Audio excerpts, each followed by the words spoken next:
Good morning, guys. Welcome back to Cutthroat Goat. Get a little sip of coffee out of my Cajun Blade mug.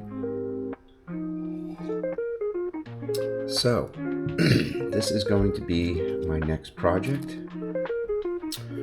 This is a Ralph Ost.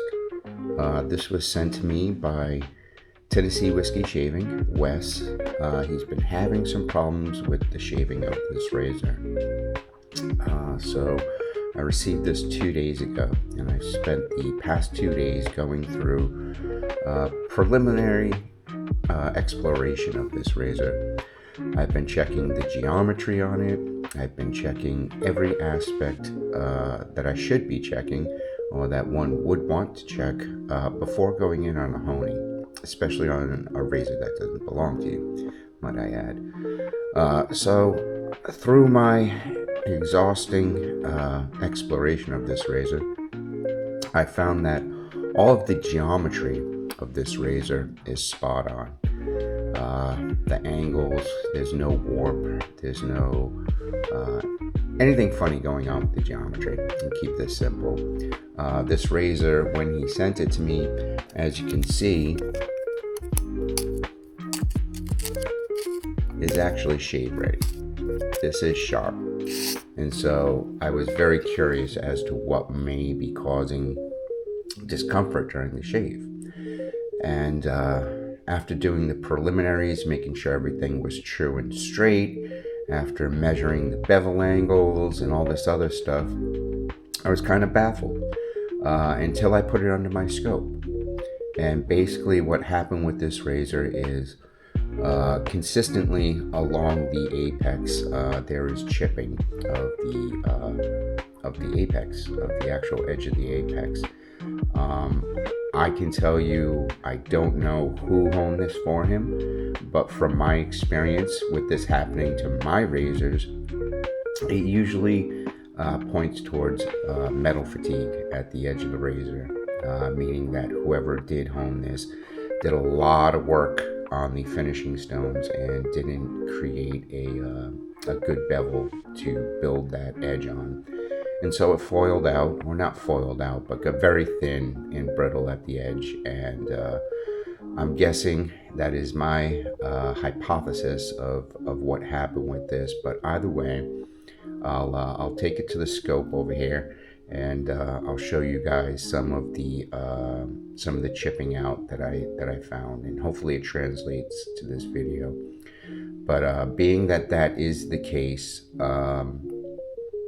I was going to put I am going to put a J9 edge on this for him, and I was just going to take it to, say, a 6K, make sure I'm on clean metal, and then go to my J-nuts. But this being the case, I have found that the best way to correct this type of deviation in the apex is to tear the apex off and start from fresh. And especially since he's had, let's just say, colored luck with this razor, I want to ensure that when it goes back to him, it's going to function properly for a good long while. So I think it's going to be prudent to tear the edge down and completely build this up, give it a good foundation, and then put a stellar edge on it. So let's go to the scope, and I'll show you guys some of the stuff that I found on this razor. Okay guys, so here we are on the scope. We are looking at the heel of the razor, and hopefully this translates on the video. I'll try and get the shimmer across the back of this heel, and you might be able to just make out some of this chipping on the edge. And this is not from stones, this is from shaving with the razor. Let me just make sure we're focused in nice here. There we go, nice and sharp. But yeah, there's basically micro chipping all across this heel. There are some areas of the blade that are untouched by it, but based on these scratch patterns, I'm guessing this is either a synthetic or a Arkansas edge. It's very sawtooth. It doesn't look as fine as a Codicule. You can see we're in some good steel here now. And then we'll come to the toe and it starts chipping out again. And hopefully that's translating. If not, I can tell you it's there. It's very fine. It's not super chipped or anything, but even though this edge is sharp, it has a lot of chipping on it. And my only guess is this is what's leading to his discomfort and razor burn with it. All right, so back to the bench. Seeing as how this is going to be a complete teardown, I'll just have my standard Codicule slurry stone here. I'm just going to take some of my Cajun blade honing oil. And guys, I've used this stuff once. This is amazing. This is so much better than regular oil. I don't know what he did to it, but between the scent that he put in it and the way it performs, I love this stuff. If you guys haven't gotten any from Eric's Etsy store, I suggest you go to the Cajun Blade store on Etsy.com and get you some, because that shit is no joke the best. So I'm just going to spread that around here real quick, get the oil off my hand, and I'm going to completely take this edge off. And I use the oil just to ensure that nothing embeds on the stone while I'm doing this. I'm going to give this a really good de-edging. Hopefully I'll get through all of that micro chipping on the edge. Well, not hopefully. I will. I know I will. And that's a sound you never want to hear. Ugh. It hurts my soul to hear that sound.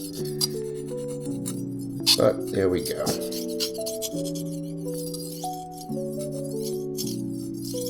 That should be sufficiently knocked down. Just grab my rag, clean that off, and we're ready to go to the sink. And I'll be doing my full shaft and glass progression, minus the 500. We don't need to remove steel like that, but I'll be starting at my 1K, 4K, 6K, and then we'll jump into my my Japanese stones. All right, guys, see you. All right, guys, so here we are. We're at the sink. I have my Shafton 1K. Off camera, I went ahead and trued all my stones, made sure everything was flat. But one thing that I noticed about this razor is that there are hone marks on this. Whoever last honed this did it on the spine. And I checked the geometry, like I said, on this, and this will do fine on the spine. And so without further ado, make sure we got enough water on here, and we'll get this started.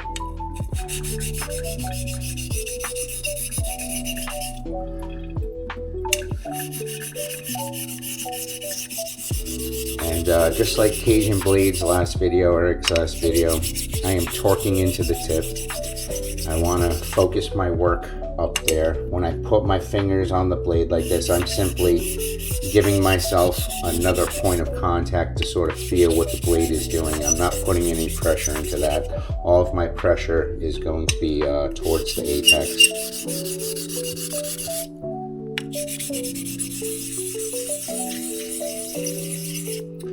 But I won't make you guys suffer through this. This could take quite a minute, so sit back, relax. We'll go into warp speed, and I'll get you guys some good music to listen to.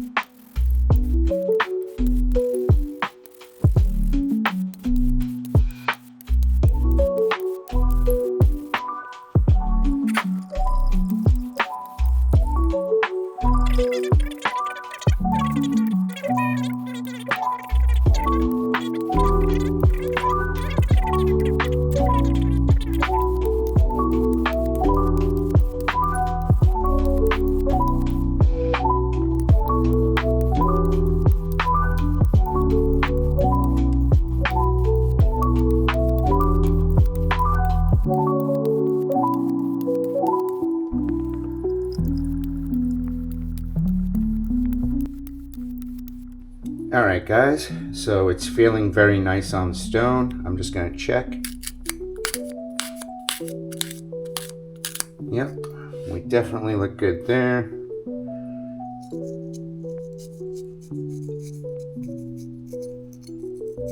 And we are definitely shaving here right now, so.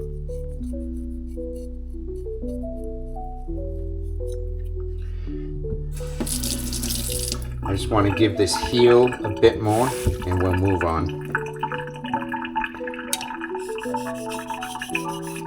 And caveat, when I'm doing this and putting my finger on here, I'm not putting pressure, I'm just placing my finger on it so I have a little bit more tactile feel of what's going on. That way I can feel, oh, there's a hair on there. That way I can feel when that smooths out like it just did. So just a couple of heel-centric laps here.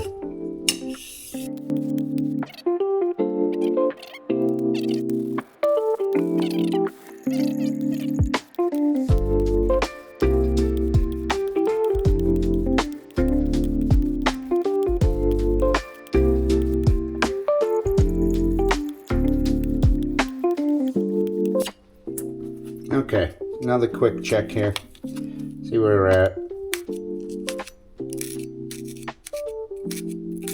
All right, we're looking good. Time to move on to the 4K.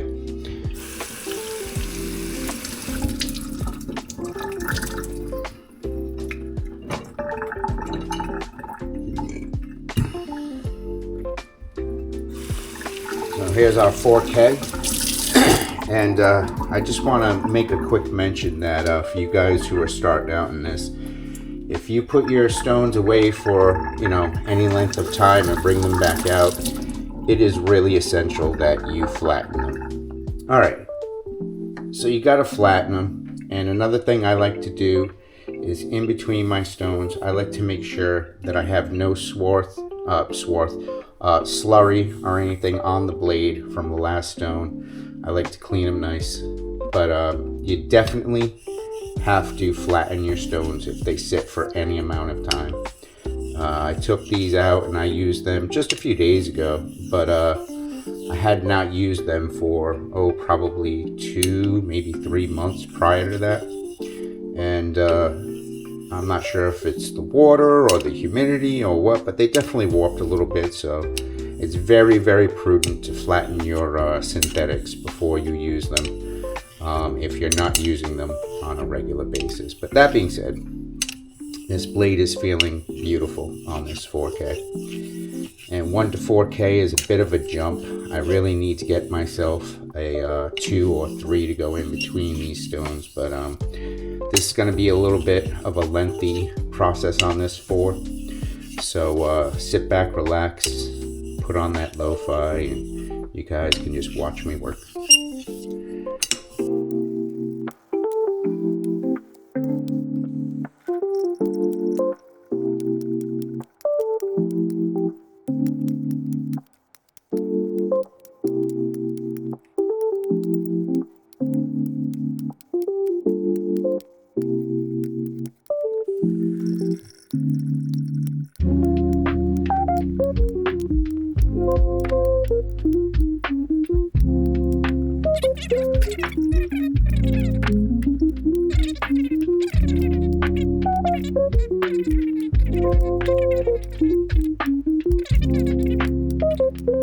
If you go out and buy these Shapton Rockstars, when you're done with your, I'll say, initial honing on each stone, and you know that you're almost there, you really want to keep these stones excuse me, clear of swarth. They just cut a lot more efficiently on the finishing end when you keep them nice and clean. But yeah, I've got a nice amount of drag on this. I'm gonna do just a few more.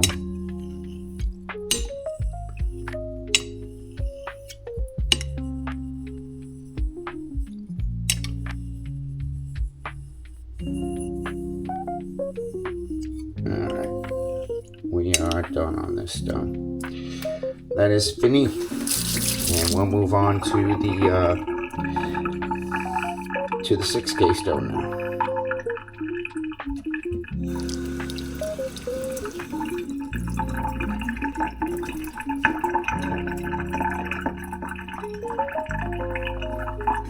Real quick, I just want to knock the edges on this stone.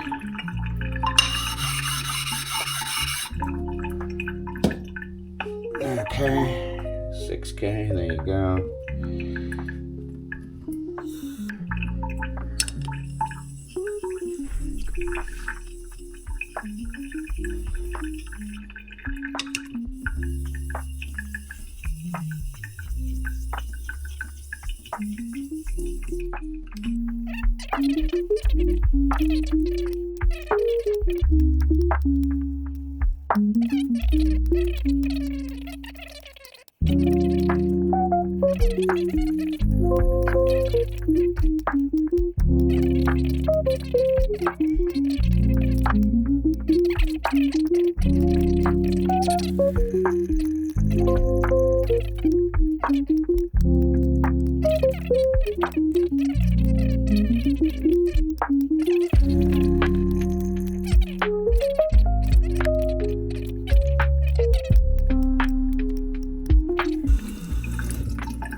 Oh man, when there's a lot of water on the stone, this thing really wants to stick right now, which is a good thing.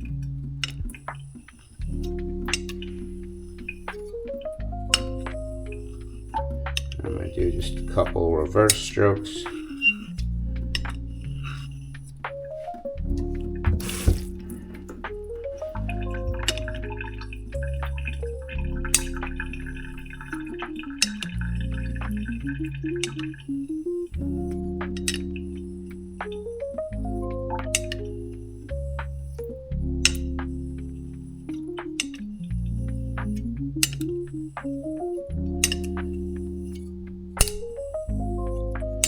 Keep these rolling X's going for just a bit longer. Super light pressure. Pretty much just the weight of the blade.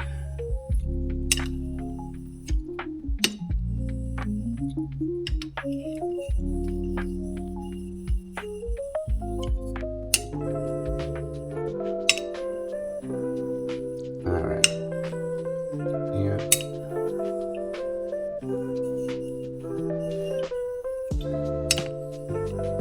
Just about there. Yeah, we're there. Alright. One more lap.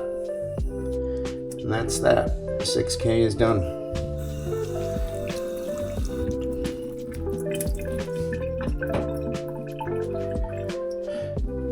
And we'll do just a real quick peanut test here.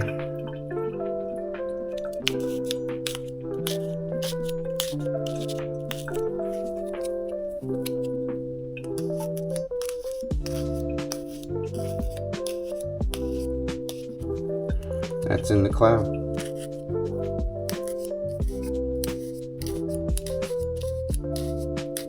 Alright guys, so that was the bevel set. I'll see you guys next video on the bench. We'll get the J9 edge on this. Y'all be good.